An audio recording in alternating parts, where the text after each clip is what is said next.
We're taking you behind the scenes of the complicated immigration process here in the U.S. Well, it's left one man in legal limbo after he was brought to the U.S. from Liberia when he was just 2 years old. Rodney Taylor has lived in Georgia for decades, applying for citizenship only to be denied. Well, recently, ICE arrested him, and right now he's facing deportation. 11 Alive's Caitlin Ross is uncovering the difficulties navigating the immigration system, even as journalists seeking answers about this case. It's easy to talk to Rodney Taylor. I'm a people person, so I love dealing with people, meeting people every day, making them look good. We met Rodney trying to help people who sit in his chair through a program where barbers talk to clients about lung cancer screenings. Rodney told us making those connections comes easy. Once they feel comfortable in their surroundings and know what type of person you are, they feel more comfortable to open up to you. It's what's happening to him now that he says is so hard to connect.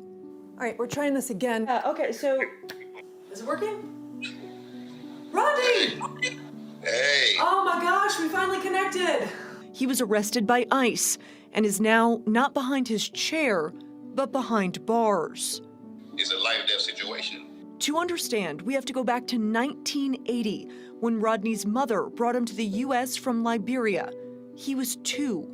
Born with clubbed hands and feet, she brought Rodney here for amputation surgeries under a medical visa.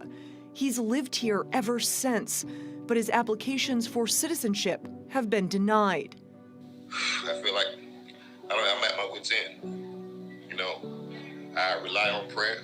That's because Rodney pled guilty to felony burglary charges when he was 16. 16 years later, the Georgia Parole Board pardoned that conviction. But the crime makes him ineligible for amnesty programs for minors. ICE officers cite the burglary case on his detention order now. They're still trying to prosecute me for something I did 30 years ago as a child.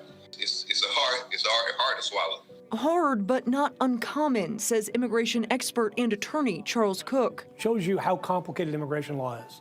Somebody who's been pardoned by the state, been forgiven, moved on with his life. Now, decades later, ICE comes along and says, hey, we're going to arrest you and deport you to a country you don't know. The latest Pew Research poll shows 59% of Americans approve of increased efforts to deport people who are undocumented. Over the last several weeks, 11 Alive has reported on the uptick in ICE arrests in metro Atlanta and across the country under President Trump's administration. ICE data shows that includes immigrants with criminal records, but also a 221% increase in immigrants without criminal records.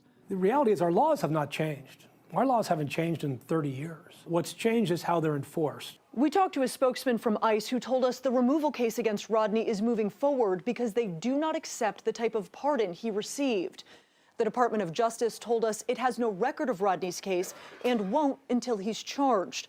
But 3 months after his arrest, that still hasn't happened.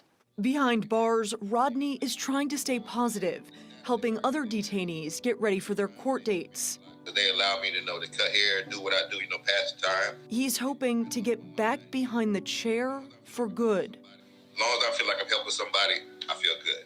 Reporting in Tucker, Caitlin Ross, 11 Alive News. And immigration officers told Rodney he would be deported 3 months after he was arrested, and so that would be this week. But he says he still has not had a court date. We'll keep you posted, though.